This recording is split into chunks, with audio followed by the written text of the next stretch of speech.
तो पाकिस्तान से एक बहुत बड़ी खबर आ रही है पंकज। वहाँ एक ट्रेन को हाईजैक कर लिया है बलूच विद्रोहियों ने, और उस ट्रेन में 500 लोग थे। 500 लोगों में से उन्होंने, जो खबर आ रही है उसके हिसाब से 100 लोगों को बंधक बना के रखा है। उन्होंने 6 पाकिस्तान के सैनिकों को मार दिया है। और जो 100 लोग हैं, उन 100 लोगों में ज़्यादातर वो लोग हैं जो सुरक्षा बल में, यानी कि सेना या पुलिस के वहाँ पे जवान हैं।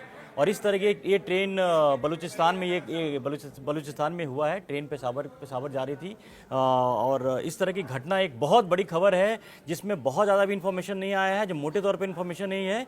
और ऐसी खबर है जो कि पाकिस्तान को आज पाकिस्तान पूरा हिल गया होगा इस खबर से। बिल्कुल पाकिस्तान पूरा हिल गया होगा। और देखिए, हैरानी की बात यह है कि ये किस तरह से सुनियोजित तरीके से ये ट्रेन को हाईजैक किया गया। आप समझिए कि इसमें न सिर्फ पाकिस्तानी सेना के लोग हैं, जवान हैं, बल्कि पाकिस्तानी पुलिस है, आईएसआई के भी हैं। अभी मैं जब लाइव कर रहा था न्यूज़ 18 इंडिया पर, तो मैं पाकिस्तान कराची से एक शख्स के साथ जुड़ा था, जैद अहमद उनका नाम। तो उनका साफ ये कहना था कि ये अपने आप में एक नई बात है। यानी ये पहली बार नहीं कि बीएलए ने इस तरह का हमले करता आया है। और वो तो ये भी कह रहे थे कि पाकिस्तानी आर्मी सक्षम है, बहुत जल्दी इसका सोल्यूशन ढूंढेंगे। लेकिन मुझे नहीं लगता उतना आसान होगा इस ऑपरेशन को अंजाम देना, क्योंकि ये अपने आप में एक बड़ी घटना है। यानी 600 के करीब पैसेंजर से भरी हुई ट्रेन, और बोलान करके इलाका है जहां पर एक टनल के अंदर से जैसी वो ट्रेन निकली और फुल्ली लोडेड, वो पूरे आर्म्स के साथ लैस बलूचिस्तान लिबरेशन आर्मी के जो लोग थे, उन्होंने वो हमला किया। और फिर वो जो आपस में पाकिस्तानी सेना के जवान चूंकि अंदर थे, तो 6 सैनिक मार भी गिराए गए।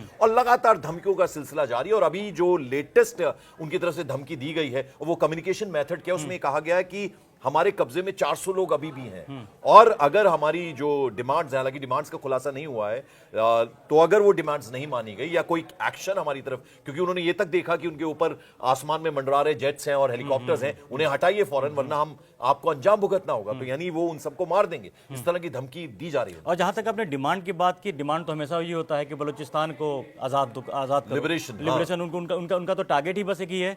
लेकिन जिस तरह से पंकज, मतलब आप जिस तरह के, आप जैसे आपने जैसे बताया कि उसमें उनका पूरा प्लान बहुत ही इस तरह से उन्होंने किया था कि उनको सैनिकों को ही टारगेट करना था। जो खबरें आ रही हैं वहां से, जिस तरह से जितने हॉस्टेजेस थे उसमें महिलाओं को, बच्चों को शायद उन्होंने छोड़ दिया है। और जो उनके हॉस्टेज में उतने ही वही लोग हैं जो सेना से, जो वर्दी में हैं, यानी पुलिस, आईएसआई पुलिस वाले हैं, उनको हैं। और वही जैसे आपने कहा कि अगर जिस तरह से उन्होंने धमकी दी है कि अगर किसी तरह का ऑपरेशन, पाकिस्तानी सेना ने किसी तरह का ऑपरेशन करने की कोशिश की तो सबको मार देंगे, हॉस्टेजेस को मार देंगे।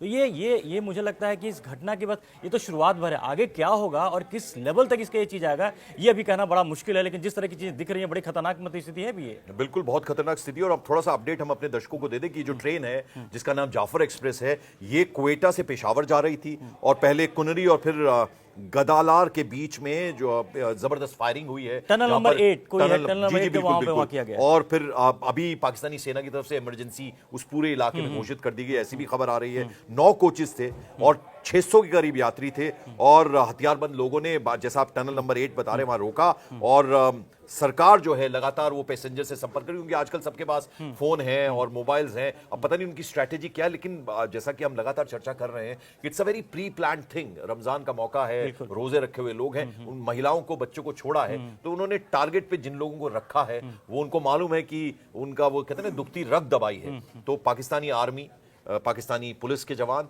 और आईएसआई, तो मकसद क्लियर है। और ये लगातार जो लिबरेशन की बात बलूचिस्तान करता आया है, यानी पाकिस्तान नहीं चाहे, आतंकी घोषित करके रखा है अमेरिका ने, पाकिस्तान ने और ब्रिटेन ने, तो उनकी तरफ से। लेकिन उनकी एक अपनी लड़ाई है, वो पाकिस्तानी सरकार का दखल नहीं मानते। इमरान ने बहुत कोशिशें की थी, लेकिन उनका अपना जो ये डिमांड है, वही मुझे लगता है कि मकसद उनका सिर्फ ये है कि कैसे वो दुखती रग को दबाया जाए। और आज उसमें काफी हद तक कामयाब हुए, क्योंकि चलती ट्रेन को रोक कर पूरे प्री प्लान ढंग से उसको एक तरह से हाईजैक कर लिया जाए। ये अपने आप में इससे पता चलता है कि कितनी तैयारी है। और वहां पर उस इलाके में कहीं ना कहीं पर पाकिस्तान मतलब उस काबू में नहीं कर पा रहा है।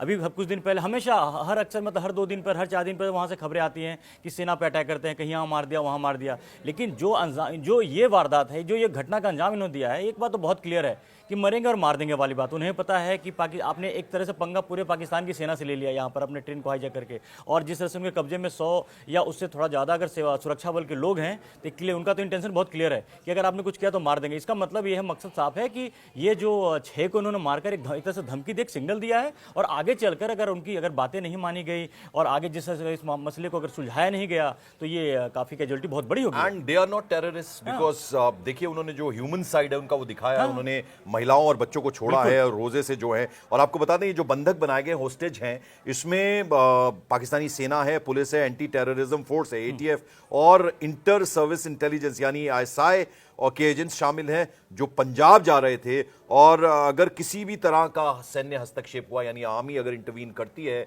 कोई एक्शन आर्मी की तरफ लेती है तो उसके अंजाम यानी धमकी है, वो चेतावनी भर नहीं है, उसमें धमकी धमकी तो दे दिया, 6 को मार दिया, पहले ही मार दिया उन्होंने। वो तो खैर जब वो ट्रेन रोकी होगी तो सेना की तरफ से वहां पहल की गई होगी ना, पटरियां उड़ाई किस तरह से, यानी टनल नंबर 8 से जब वो ट्रेन क्रॉस हुई और एकदम से फौरन से हमला किया और इस तरह से इतने बड़े ऑपरेशन को उन्होंने अंजाम दिया। और अब होस्टेज बनाकर रखा है तो वो पूरी तरह से नेगोशिएशंस की बात वो कर रहे हैं और धमकी भी दे रहे हैं साथ साथ कि हमारे पे कोई एक्शन ना लिया जाए, अगर लेंगे आसमान से हटाइए, आप अपने जेट्स और हेलीकॉप्टर्स हटाइए, ये भी उनकी तरफ से कह दिया गया। रमजान के महीने में पाकिस्तान के हुक्मरानों के लिए एक बहुत बड़ी चुनौती है आज, मतलब जिस तरह से जो हालात बने हैं और जिस तरह से चीज़ें आ रही हैं और लगातार अटैक हो रहे हैं और खबरें छन छन के आ रही हैं वहाँ से। अभी किसी तरह से मतलब अभी साफ तौर पर पाकिस्तान की तरफ कोई आधिकारिक बयान अभी नहीं आ रहा है। और ऑब्वियसली ऑपरेशन अभी किस तरह का ऑपरेशन करेंगे, क्या करेंगे, उसका अभी पता नहीं है। लेकिन फिलहाल स्थिति बहुत गंभीर है वहाँ पर, जिस तरह के हालात बने हैं ये, और कैजुअलिटी और बड़ी हो सकती है।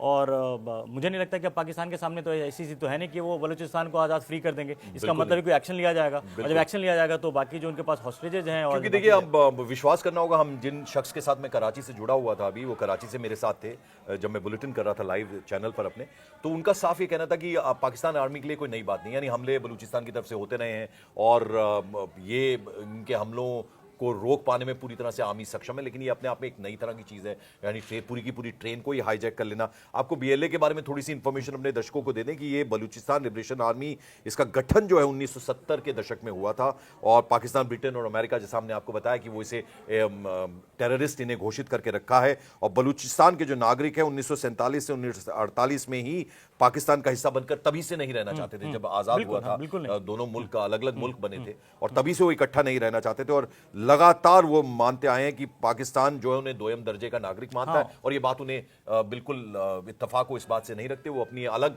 देश की मांग उनकी चलती है और शायद उसी से मिलती जुलती डिमांड भी उनकी होगी।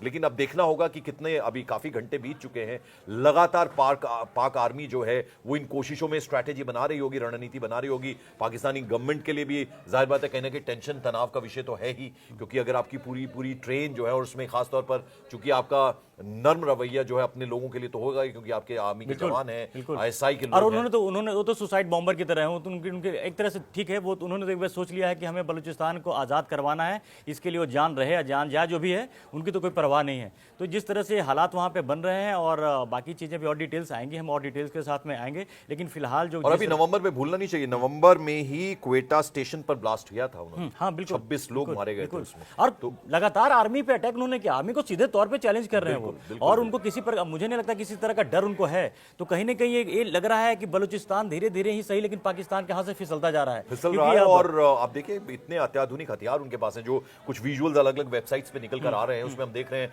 ट्रेन पे कैसे वो ट्रेन के अंदर भी घुस गए हैं और पूरे हथियारों से, अत्याधुनिक हथियार उनके पास हैं, उससे वो लैस हैं। बम, जैसा आप बता रहे हैं कि सुसाइड बॉम्बर्स उनमें होते हैं, उनको अपनी जान की कोई परवाह नहीं, उनको आज़ादी चाहिए। तो अब देखना होगा कितनी जल्दी पाकिस्तानी आर्मी और जो गवर्नमेंट है उनकी स्ट्रेटेजी अगर बनी है, कितनी जल्दी इनको अपने काबू में ले पाते हैं। हालांकि बहुत चैलेंजिंग है ये, क्योंकि सीधे तौर पे जो 100 या उससे थोड़े ज़्यादा जो होस्टेजेज हैं, जो पाकिस्तान आर्मी और वहाँ के डिफेंस फोर्सेस से रिलेटेड हैं, ISI के लोग हैं, वो सीधे उनके कब्जे में हैं। तो जब भी उनको जैसा अगर लगेगा कि अगर उनकी जान को खतरा है या वो आगे कुछ उनकी मांगें नहीं मानी जाती हैं, तो आगे वही करेंगे जो उन्होंने जो धमकी में वो दे रहे हैं, साफ तौर पर दे रहे हैं। तो ये आज का दिन अभी हम इस वीडियो को हम ख़त्म करेंगे, लेकिन वहाँ के हालात काफ़ी पाकिस्तान सरकार के लिए बहुत बहुत बहुत बड़ा चैलेंज चैलेंज है इसे निपटने के लिए। तो अब आप देखते हैं कि, और देखिए BLA जिस तरह से उसको, जैसा आपने भी कहा कि वो आतंकवादी उनको नहीं कर सकते, क्योंकि उनका कोई मकसद, वो आतंकवादी कभी नहीं ऐसा नहीं करते कि वो किसी आम नागरिक को ऐसे मारने की कोशिश करते। हमेशा वो डिफेंस फोर्सेज को टारगेट करते हैं और अपनी आज़ादी की बात करते हैं, बाकी किसी तरह का उनका कोई वो नहीं रहता है। और फिर आज भी उनका डिमांड है कि बलूचिस्तान को फ्री करो, जो उनका पुराना डिमांड है। और इस तरह से उन्होंने 100-125 लोगों को भी कब्जे पे अपने उसको हॉस्टेज बना के रखा हुआ है। 6 वहाँ के सेना के जवान को उन्होंने मार गिराया है, जो जिस तरह का वहाँ मुठभेड़ हुई, जिस तरह के हालात बने हैं। लेकिन अभी बस एक चीज उनकी अलग है, वो ये है कि उनका जो हिंसा का साथ वो लेते हैं। हाँ। और जैसा हमने ब्लास्ट के बारे में बताया जो क्वेटा में हुआ था, और आज जिस तरह से ट्रेन को अगवा किया है, उन्होंने हाईजैक किया है, तो उनका जो स्टाइल ऑफ फंक्शनिंग है उसमें हिंसा जुड़ी हुई है, यानी वो जुड़ी है। हर कीमत पर अपनी आज़ादी की बात करते हैं। और इस बार भी उन्होंने वही स्ट्रैटेजी अपनाई है। अब धमकी लगातार दे रहे हैं कि वो हेलीकॉप्टर्स और जहाज हटाइए आसमान पे से जहां हम हैं, क्योंकि उन्हें लग रहा है कि अब सेना जो है कोशिशों में लगी है कि कैसे से कैसे अपने लोगों को मुक्त कराए, और वो उनको लगातार चेतावनी दे रहे हैं। अब देखना होगा कितनी देर में या कितने घंटे में पाकिस्तानी आर्मी और पाकिस्तानी गवर्नमेंट जो है मिलकर कुछ स्ट्रैटेजी बनाते हैं ताकि उन पर किस तरह से काबू पाया जा सके, देखने वाली बात है।